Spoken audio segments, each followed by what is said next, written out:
Pleito a la luz. He aquí que un día la oscuridad se percató de que la luz cada vez le estaba robando mayor espacio, y decidió entonces ponerle un pleito. Tiempo después, llegó el día marcado para el juicio. La luz se personó en la sala antes de que lo hiciera la oscuridad. Llegaron los respectivos abogados y el juez. Transcurrió el tiempo, pero la oscuridad no se presentaba. Todos esperaron pacientemente, pero la oscuridad no aparecía. Finalmente, harto el juez, y constatando que la parte demandante no acudía, falló a favor de la luz. ¿Qué había sucedido? ¿Cómo era posible que la oscuridad hubiera puesto un pleito y no se hubiera presentado? Nadie salía de su asombro, aunque la explicación era sencilla. La oscuridad estaba fuera de la sala, pero no se atrevió a entrar porque sabía que sería en el acto disipada por la luz. El maestro dice: la luz es consciencia y sabiduría, en tanto que la oscuridad es ofuscación y estrechez de miras.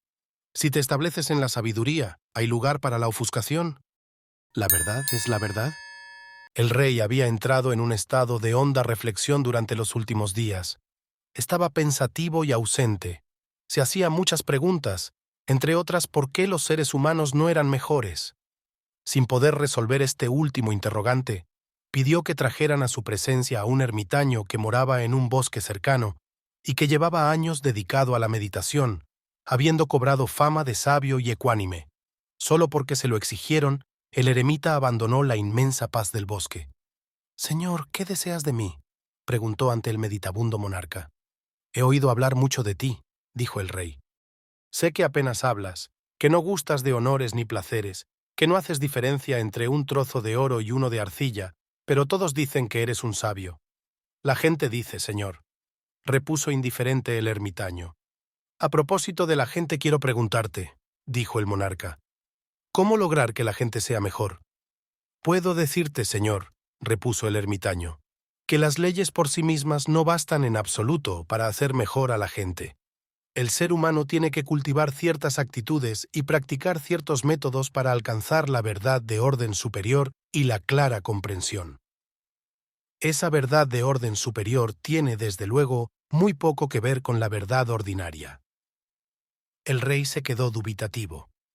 Luego reaccionó para replicar: «De lo que no hay duda, ermitaño, es de que yo, al menos, puedo lograr que la gente diga la verdad. Al menos puedo conseguir que sean veraces». El eremita sonrió levemente, pero nada dijo. Guardó un noble silencio. El rey decidió establecer un patíbulo en el puente que servía de acceso a la ciudad. Un escuadrón a las órdenes de un capitán revisaba a todo aquel que entraba a la ciudad. Se hizo público lo siguiente: toda persona que quiera entrar en la ciudad será previamente interrogada. Si dice la verdad, podrá entrar. Si miente, será conducida al patíbulo y ahorcada. Amanecía. El ermitaño, tras meditar toda la noche, se puso en marcha hacia la ciudad. Su amado bosque quedaba a sus espaldas. Caminaba con lentitud. Avanzó hacia el puente.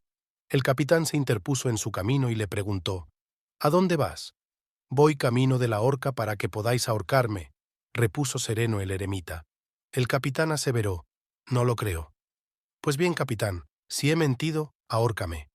«Pero si te ahorcamos por haber mentido», repuso el capitán, «habremos convertido en cierto lo que has dicho, y en ese caso no te habremos ahorcado por mentir, sino por decir la verdad». «Así es», afirmó el ermitaño. «Ahora usted sabe lo que es la verdad, su verdad». El maestro dice: el aferramiento a los puntos de vista es una traba mental y un fuerte obstáculo en el viaje interior. El hombre ecuánime. Era un hombre querido por todos. Vivía en un pueblo en el interior de la India, había enviudado y tenía un hijo. Poseía un caballo, y un día, al despertarse por la mañana y acudir al establo para dar de comer al animal, comprobó que se había escapado. La noticia corrió por el pueblo y vinieron a verlo los vecinos para decirle: «¡Qué mala suerte has tenido! Para un caballo que poseías y se ha marchado». «Sí, sí, así es, se ha marchado», dijo el hombre. Transcurrieron unos días, y una soleada mañana, cuando el hombre salía de su casa, se encontró con que en la puerta no solo estaba su caballo, sino que había traído otro con él. Vinieron a verlo los vecinos y le dijeron: Qué buena suerte la tuya. No solo has recuperado tu caballo, sino que ahora tienes dos. Sí, sí, así es, dijo el hombre.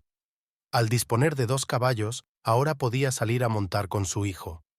A menudo padre e hijo galopaban uno junto al otro. Pero he aquí que un día el hijo se cayó del caballo y se fracturó una pierna. Cuando los vecinos vinieron a ver al hombre, comentaron: «¡Qué mala suerte, verdadera mala suerte! Si no hubiera venido ese segundo caballo, tu hijo estaría bien». «Sí, sí, así es», dijo el hombre tranquilamente. Pasaron un par de semanas. Estalló la guerra. Todos los jóvenes del pueblo fueron movilizados, menos el muchacho que tenía la pierna fracturada. Los vecinos vinieron a visitar al hombre y exclamaron: «¡Qué buena suerte la tuya! Tu hijo se ha librado de la guerra». «Sí, sí, así es», repuso serenamente el hombre ecuánime. El maestro dice: «Para el que sabe ver el curso de la existencia fenoménica, no hay mayor bien que la firmeza de la mente y de ánimo». La madera de sándalo. Era un hombre que había oído hablar mucho de la preciosa y aromática madera de sándalo, pero que nunca había tenido ocasión de verla. Había surgido en él un fuerte deseo por conocer la apreciada madera de sándalo.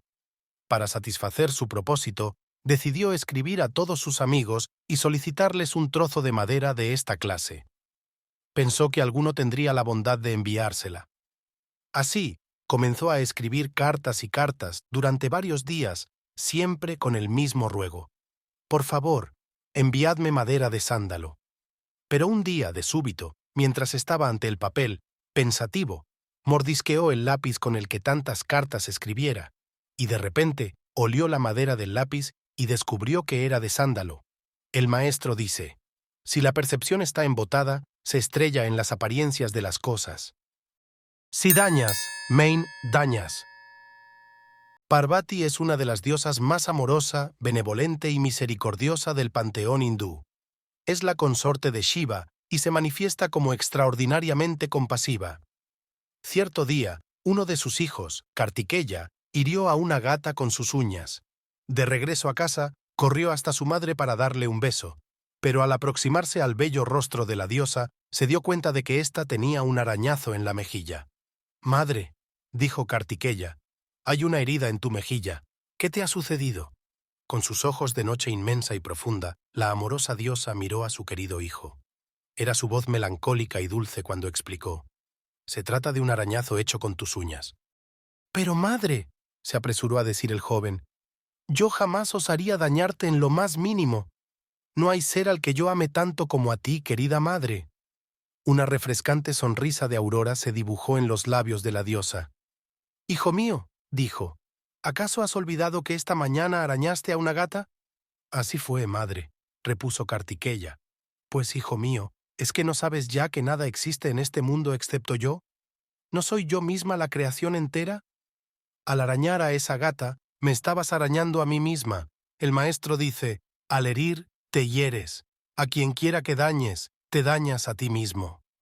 El pez y la tortuga. Amanecía. Los primeros rayos del sol se reflejaban en las aguas azules del mar de Arabia. Una tortuga salía de su sueño profundo y se desperezaba en la playa. Abrió los ojillos y de repente vio un pez que sacaba la cabeza del agua. Cuando el pez se percató de la presencia de la tortuga, le preguntó: «Amiga tortuga, presiento que hay sabiduría en tu corazón y quiero hacerte una pregunta. ¿Qué es el agua?». La tortuga no repuso al instante. No podía creer lo que le estaba preguntando aquel pez que estaba cerca de ella. Cuando se dio cuenta de que no estaba durmiendo y el suceso no era parte de un sueño, repuso: «Amigo pez, has nacido en el agua estás viviendo y en el agua hallarás la muerte. Alrededor de tu cuerpo hay agua, y agua hay dentro de tu cuerpo. Te alimentas de lo que en el agua encuentras y en el agua te reproduces. Y tú, pez necio, me preguntas qué es el agua». El maestro dice: «Ignorante como ese pez, naces, vives y mueres en el ser, y gracias al ser y empero, como ese pez que desconoce el agua en la que mora, tú ignoras la realidad en la que habitas». Una caña de bambú para el más tonto. Existía un próspero reino en el norte de la India. Su monarca había alcanzado ya una edad avanzada.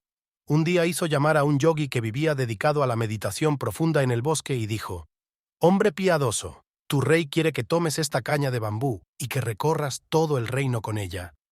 Te diré lo que debes hacer. Viajarás sin descanso de ciudad en ciudad, de pueblo en pueblo y de aldea en aldea.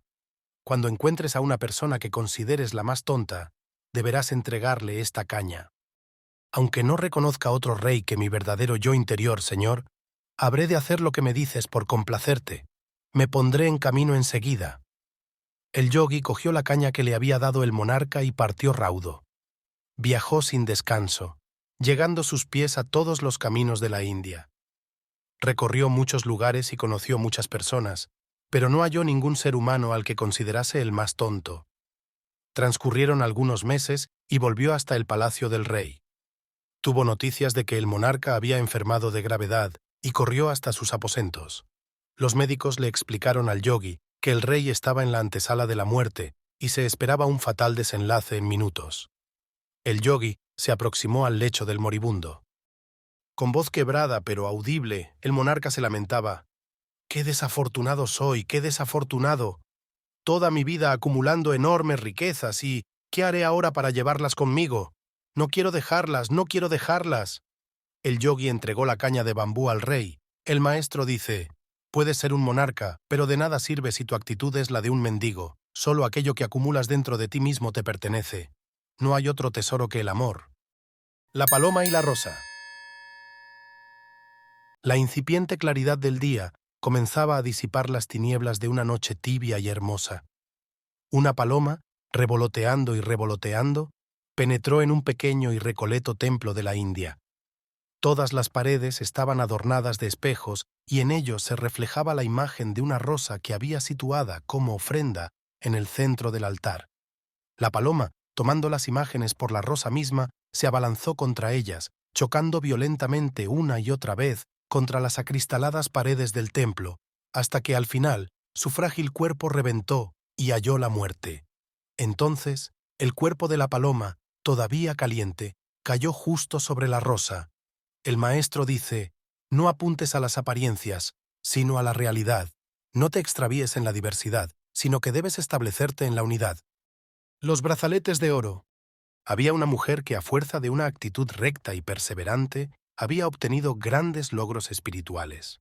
Aunque desposada, siempre hallaba tiempo para conectar con su realidad primordial. Desde niña, había lucido en las muñecas brazaletes de cristal. La vida se iba consumiendo inexorablemente, como el rocío se derrite cuando brotan los primeros rayos del sol. Ya no era joven, y las arrugas dejaban sus huellas indelebles en su rostro. ¿Acaso en todo encuentro no está ya presente la separación? Un día, su amado esposo fue tocado por la dama de la muerte, y su cuerpo quedó tan frío como los cantos rodados del riachuelo en el que hacía sus abluciones. Cuando el cadáver fue incinerado, la mujer se despojó de los brazaletes de cristal y se colocó unos de oro. La gente del pueblo no pudo por menos que sorprenderse. ¿A qué venía ahora ese cambio? ¿Por qué en tan dolorosos momentos abandonaba los brazaletes de cristal y tomaba los de oro? Algunas personas fueron hasta su casa y le preguntaron la razón de ese proceder. La mujer hizo pasar a los visitantes, parsimoniosamente, con la paz propia de aquel que comprende y acepta el devenir de los acontecimientos, preparó un sabroso té especiado. Mientras los invitados saboreaban el líquido humeante, la mujer dijo: «¿Por qué os sorprendéis?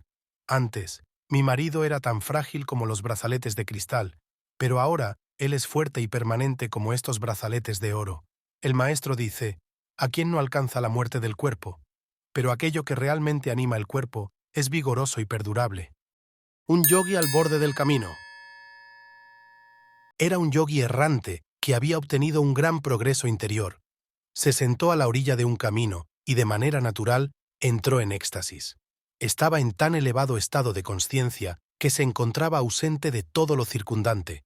Poco después pasó por el lugar un ladrón y al verlo se dijo: «Este hombre, no me cabe duda, debe ser un ladrón que, tras haber pasado toda la noche robando, ahora se ha quedado dormido. Voy a irme a toda velocidad, no vaya a ser que venga un policía a prenderle a él y también me coja a mí». Y huyó corriendo. No mucho después, fue un borracho el que pasó por el lugar. Iba dando tumbos y apenas podía tenerse en pie. Miró al hombre sentado al borde del camino y pensó: «Este está realmente como una cuba. Ha bebido tanto que no puede ni moverse». y tambaleándose, se alejó. Por último pasó un genuino buscador espiritual, y al contemplar al yogui, se sentó a su lado, se inclinó y besó sus pies. El maestro dice, así como cada uno proyecta lo que lleva dentro, así el sabio reconoce al sabio. El conductor borracho. Por un sinuoso camino y a gran velocidad, un hombre borracho conducía su carro. De repente, perdió el control del carro, se salió del trayecto y se precipitó contra una charca pestilente. Varias personas, al ver el accidente, corrieron al lugar y ayudaron a incorporarse al conductor.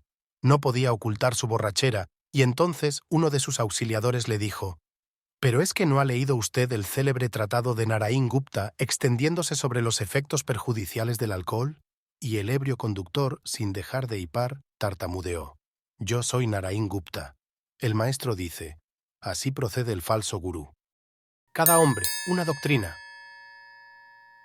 Era un discípulo honesto y de buen corazón, pero todavía su mente era un juego de luces y sombras, y no había recobrado la comprensión amplia y conciliadora de una mente sin trabas. Como su motivación era sincera, estudiaba sin cesar y comparaba credos, filosofías y doctrinas. Realmente llegó a estar muy desconcertado al comprobar la proliferación de tantas enseñanzas y vías espirituales. Así, cuando tuvo ocasión de entrevistarse con su instructor espiritual, dijo: Estoy confundido. ¿Acaso no existen demasiadas religiones, demasiadas sendas místicas, demasiadas doctrinas si la verdad es una? Y el maestro repuso con firmeza: ¿Qué dices, insensato? Cada hombre es una enseñanza, una doctrina. El maestro dice: aunque haya muchas vías, en última instancia sigue tu propia senda interior. El marido desconfiado. Al llegar a una edad avanzada, y tras una vida hogareña de alegrías y sufrimientos cotidianos, unos esposos decidieron renunciar a la vida mundana y dedicar el resto de sus existencias a la meditación y a peregrinar a los más sacrosantos santuarios. En una ocasión, de camino a un templo himalayo, el marido vio en el sendero un fabuloso diamante.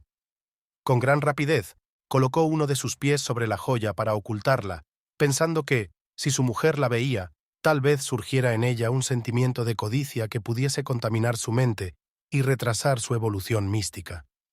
Pero la mujer descubrió la estratagema de su marido y con voz ecuánime y apacible comentó: «Querido, me gustaría saber por qué has renunciado al mundo si todavía haces distinción entre el diamante y el polvo.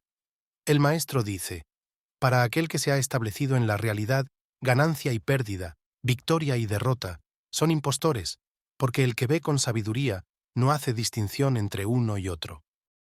Los monos. Era un aspirante espiritual con mucha motivación, pero tenía una mente muy dispersa.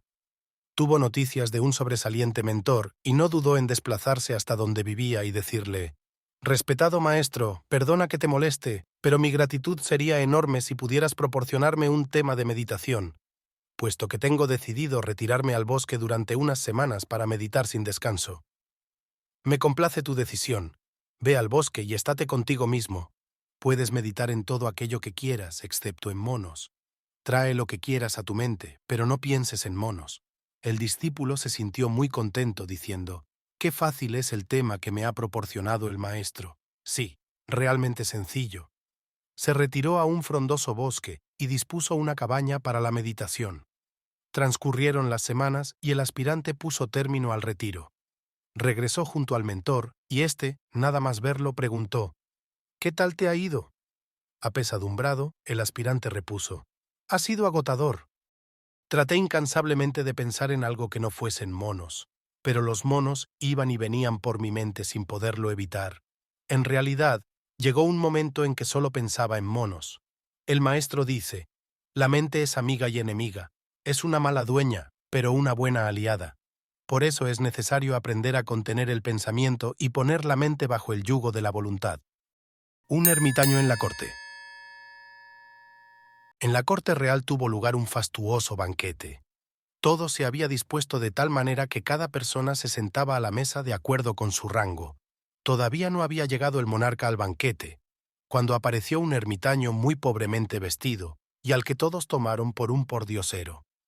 Sin vacilar un instante, El ermitaño se sentó en el lugar de mayor importancia.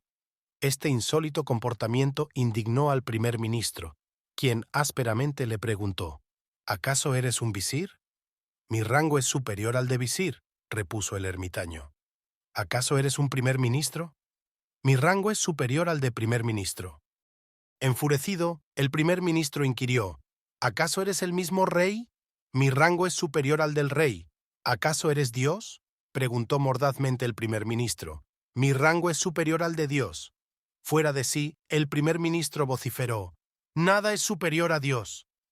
Y el ermitaño dijo con mucha calma: Ahora sabes mi identidad. Esa nada soy yo. El maestro dice: más allá de todas las categorías y dualidades, del ego y los conceptos, está aquel que ha liberado su mente. Nasruddin visita la India. El célebre y contradictorio personaje sufí Mulla Nasruddin visitó la India. Llegó a Calcuta y comenzó a pasear por una de sus abigarradas calles. De repente vio a un hombre que estaba en cuclillas vendiendo lo que Nasruddin creyó que eran dulces, aunque en realidad se trataba de chiles picantes. Nasruddin era muy goloso y compró una gran cantidad de los supuestos dulces, dispuesto a darse un gran atracón. Estaba muy contento, se sentó en un parque y comenzó a comer chiles a 2 carrillos. Nada más morder el primero de los chiles sintió fuego en el paladar. Eran tan picantes aquellos punza que se le puso roja la punta de la nariz y comenzó a soltar lágrimas hasta los pies. No obstante, Nasruddin continuaba llevándose sin parar los chiles a la boca. Estornudaba, lloraba, hacía muecas de malestar, pero seguía devorando los chiles. Asombrado, un paseante se aproximó a él y le dijo: «Amigo, ¿no sabe que los chiles solo se comen en pequeñas cantidades?» Casi sin poder hablar, Nasruddin comentó: «Buen hombre, créeme, yo pensaba que estaba comprando dulces». Pero Nasruddin seguía comiendo chiles. El paseante dijo: «Bueno, está bien, pero ahora ya sabes que no son dulces. ¿Por qué sigues comiéndolos?» Entre toses y sollozos, Nasruddin dijo: «Ya que he invertido en ellos mi dinero, no los voy a tirar». El maestro dice: «No seas como Nasruddin, toma lo mejor para tu evolución interior y arroja lo innecesario o pernicioso, aunque hayas invertido años en ello». Ignorancia. Se trataba de 2 amigos no demasiado inteligentes. Habían decidido hacer una marcha y dormir en un establo. Caminaron durante toda la jornada. Al anochecer se alojaron, como tenían previsto, en un establo del que previamente tenían noticias. Estaban muy cansados y durmieron profundamente, pero, de madrugada, una pesadilla despertó a uno de los amigos. Zarandeó a su compañero, despertándolo, y le dijo: «Sal fuera y dime si ha amanecido. Comprueba si ha salido el sol». El hombre salió y vio que todo estaba muy oscuro. Volvió al establo y explicó: «Oye, está todo tan oscuro que no puedo ver si el sol ha salido». «No seas idiota», exclamó el compañero. «¿Acaso no puedes encender la linterna para ver si ha salido?» El maestro dice: «Así procede muchas veces el ser humano en la búsqueda espiritual, sin utilizar el discernimiento correcto». El anciano y el niño. Eran un anciano y un niño que viajaban con un burro de pueblo en pueblo. Llegaron a una aldea caminando junto al asno, y al pasar por ella, un grupo de mozalbetes se rió de ellos gritando: «¡Mirad qué par de tontos! Tienen un burro, y en lugar de montarlo van los 2 andando a su lado. Por lo menos, el viejo podría subirse al burro». Entonces el anciano se subió al burro y prosiguieron la marcha. Llegaron a otro pueblo, y al pasar por el mismo, algunas personas se llenaron de indignación cuando vieron al viejo sobre el burro y al niño caminando al lado. Dijeron: «Parece mentira. ¡Qué desfachatez! El viejo sentado en el burro y pobre niño caminando». Al salir del pueblo, el anciano y el niño intercambiaron sus puestos. Siguieron haciendo camino hasta llegar a otra aldea. Cuando las gentes los vieron, exclamaron escandalizados: «Esto es verdaderamente intolerable. ¿Habéis visto algo semejante?» El muchacho montado en el burro y el pobre anciano caminando a su lado. «¡Qué vergüenza! Puestas así las cosas, el viejo y el niño compartieron el burro. El fiel jumento llevaba ahora el cuerpo de ambos sobre sus lomos. Cruzaron junto a un grupo de campesinos y estos comenzaron a vociferar: «¡Sinvergüenzas! ¿Es que no tenéis corazón? ¿Vais a reventar al pobre animal? El anciano y el niño optaron por cargar al burro sobre sus hombros. De este modo llegaron al siguiente pueblo. La gente se apiñó alrededor de ellos. Entre las carcajadas, los pueblerinos se mofaban gritando: «¡Nunca hemos visto gente tan boba! Tienen un burro, y en lugar de montarse sobre él, lo llevan a cuestas. Esto sí que es bueno, qué par de tontos». De repente, el burro se revolvió, se precipitó en un barranco y murió. El maestro dice: «Si escucháis las opiniones de los demás, acabaréis muertos como este burro. Cerrad los oídos a la opinión ajena, que aquello que los demás censuran te sea indiferente. Escucha únicamente la voz de tu corazón y no te pierdas en opiniones ajenas». El liberado viviente y el buscador. Un buscador espiritual viajó a la India en su afán por encontrar y entrevistar a un verdadero iluminado, a un Jivan Mukta o liberado viviente. Viajó durante meses por el país. Se trasladó de los Himalayas al Cabo de la Virgen, del estado de Maharashtra al de Bengala. Recorrió montañas, dunas, desiertos, ciudades y pueblos. Recabó mucha información y por fin halló, según todos los testimonios, un verdadero hombre realizado. Por fin podría llevar a cabo su ansiado encuentro. El graznido de los cuervos quebraba el silencio de una tarde apacible y dorada. El hombre realizado se hallaba bajo un frondoso rododendro en actitud meditativa. El visitante lo saludó cortésmente, se sentó a su lado y preguntó: «Antes de que usted hallase la realización, ¿se deprimía?» «Sí, claro, a veces», repuso tranquilamente el Jivan Mukta. El buscador hizo una segunda pregunta. «Dígame, ¿y ahora, después de su iluminación, se deprime a veces?» Una leve y hermosa sonrisa se dibujó en los labios del Jivan Mukta. Penetró con sus límpidos ojos los de su interlocutor y contestó: «Sí, claro, a veces, pero ya ni me importa ni me incumbe». El maestro dice: «Cuando cesa la identificación con tus procesos psicomentales, ya nada puede encadenarte ni implicarte. Eres como un bambú vacío por el que libremente circula la energía universal». El falso maestro. Era un renombrado maestro, uno de esos maestros que corren tras la fama y gustan de acumular más y más discípulos. En una descomunal carpa, reunió a varios cientos de discípulos y seguidores. Se irguió sobre sí mismo, impostó la voz y dijo: «Amados míos, escuchad la voz del que sabe». Se hizo un gran silencio. Hubiera podido escucharse el vuelo precipitado de un mosquito. «Nunca debéis relacionaros con la mujer de otro, nunca. Tampoco debéis jamás beber alcohol ni alimentaros con carne». Uno de los asistentes se atrevió a preguntar: «¿El otro día no eras tú el que estabas abrazado a la esposa de Jai?»